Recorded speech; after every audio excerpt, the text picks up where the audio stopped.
Eh bien bonjour à tous messieurs dames, bienvenue sur cette nouvelle vidéo, j'espère que vous allez bien, c'est Fukio, aujourd'hui nous sommes le 5 juin 2023, exactement 22h04. Nous clôturons cette journée, alors oui et non, puisque bien évidemment nous avons Wall Street qui tourne toujours, il reste une trentaine de minutes, voilà, le CAC 40 qui a fini en belle baisse, moins 0,96, on arrive quand même à accrocher nos 7200, voilà, notre support des 7200. Un Eurostox à moins 0,60, le DAX à moins 0,54, le FTSE 100 à moins 0,10, le Dow Jones moins 0,52, le Nasdaq moins 0,09, le Nikkei 225 plus 2,20.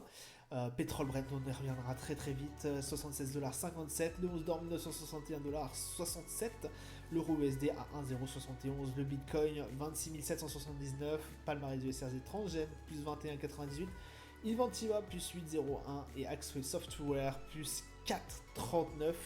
Au niveau des plus fortes baisses, ESI Group moins 4,89, Aramis Group moins 4,91, le Rallye moins 5,53. Et voilà. Alors aujourd'hui, beaucoup de choses, beaucoup de choses, beaucoup de choses. Alors je suis désolé, je vais être beaucoup plus bref, puisqu'en fait, cette vidéo a déjà été tournée. Et le problème, c'est que ça ne s'est pas lancé. Donc du coup, je parlais dans le vide. Et bien évidemment, à la fin de à la fin de la review, je me suis aperçu que ça tournait pas. Et donc du coup, bah, j'ai envie de vous dire, ça fait 2 fois que je refais. Donc bon, bah, on va essayer de couper court parce que là, j'avais pas prévu ça. Bref, on a eu dans un premier temps Christine Lagarde qui nous a sorti quand même une dinguerie. Elle nous a sorti quand même que bah, aujourd'hui, voilà, on n'est pas sûr que le pic d'inflation soit passé. Pardon.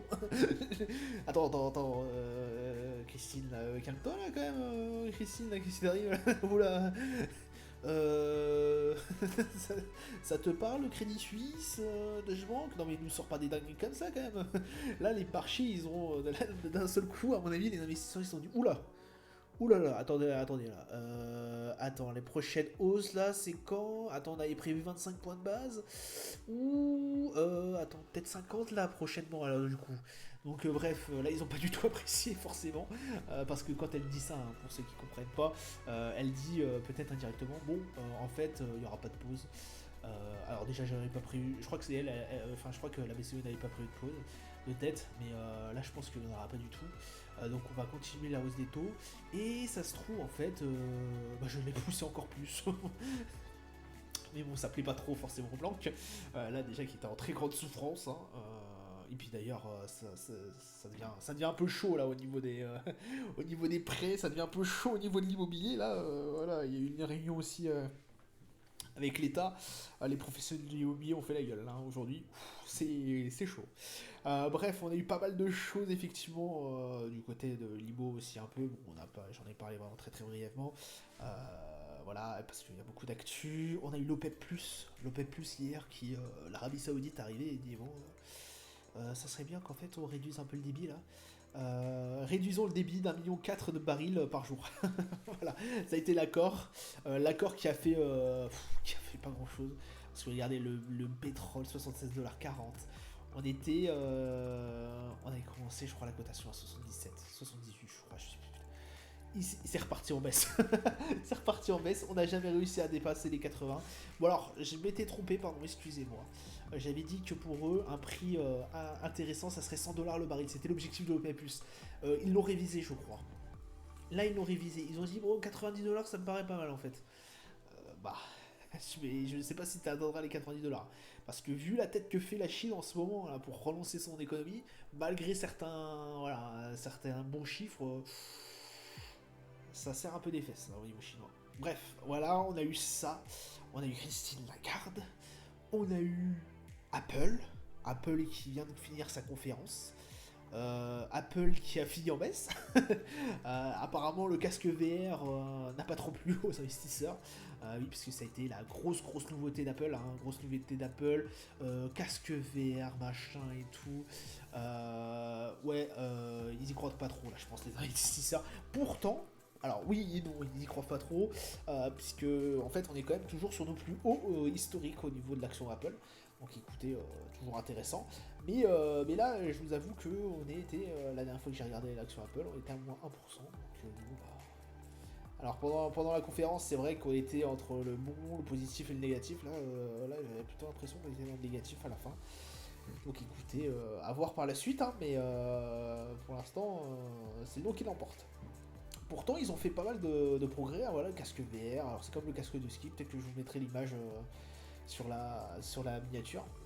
Mais, euh, mais voilà, c'était la grosse nouvelle d'Apple, ça faisait longtemps qu'ils n'avaient pas sorti de casque VR, enfin qu'ils n'avaient pas sorti de nouveaux produits, 2015 je crois de tête.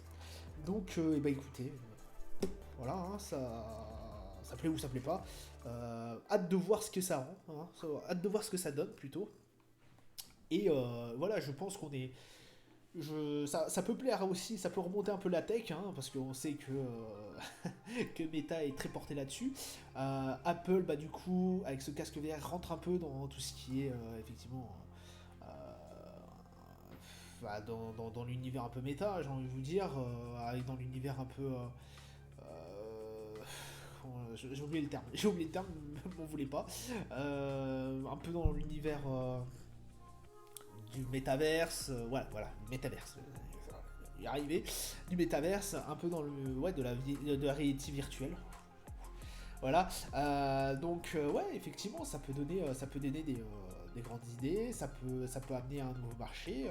Alors, le casque VR, pour beaucoup de personnes, tu sais, c'est les jeux vidéo, machin et tout. Eh ben non, on a aussi d'autres utilités, la médecine en fait partie, hein, voilà.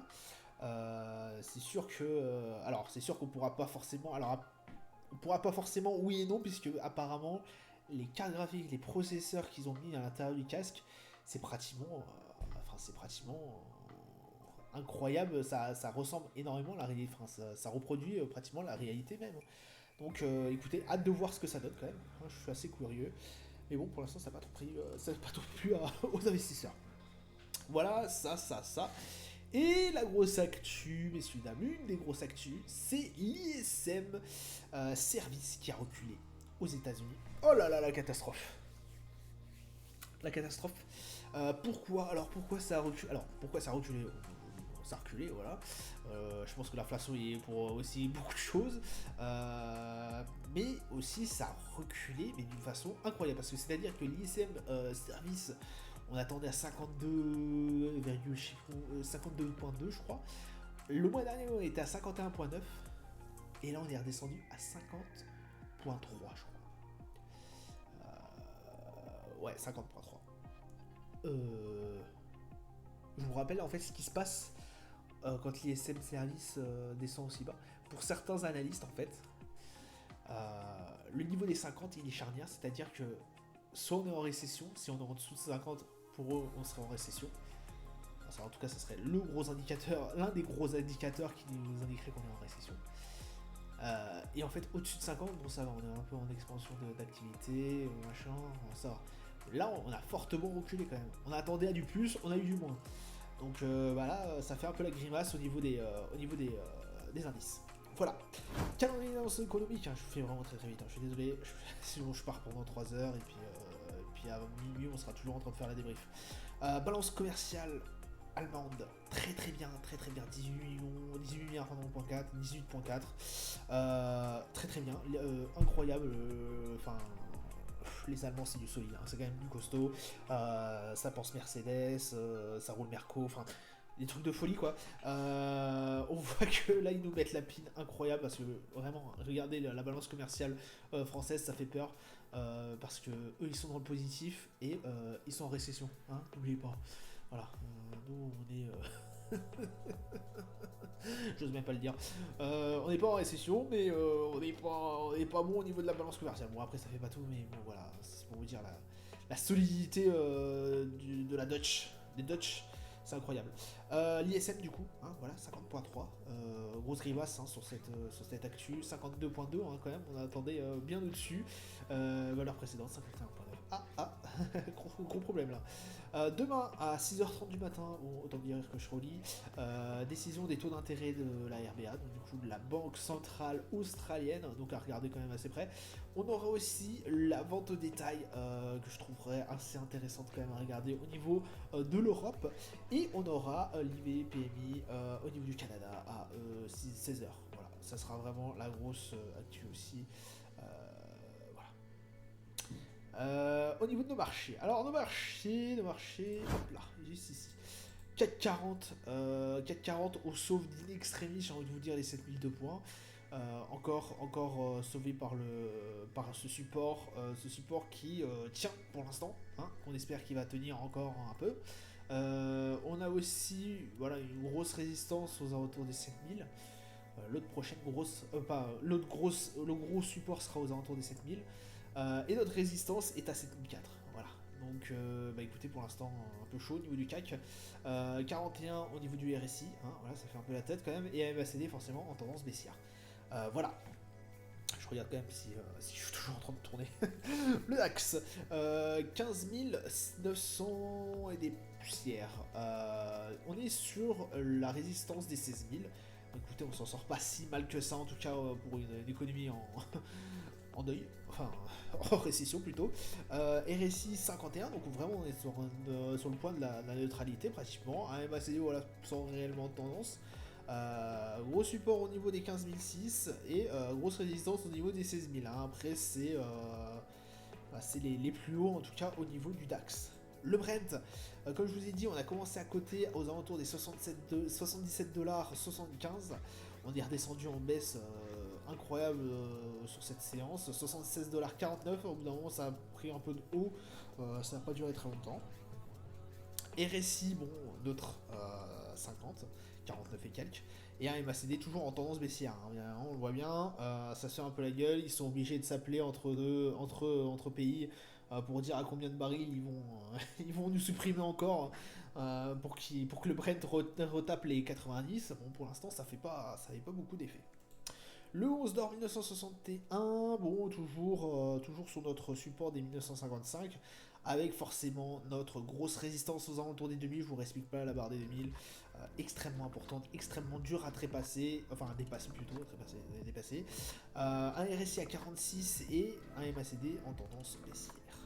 S&P, bon, on recule un tout petit peu, 4275.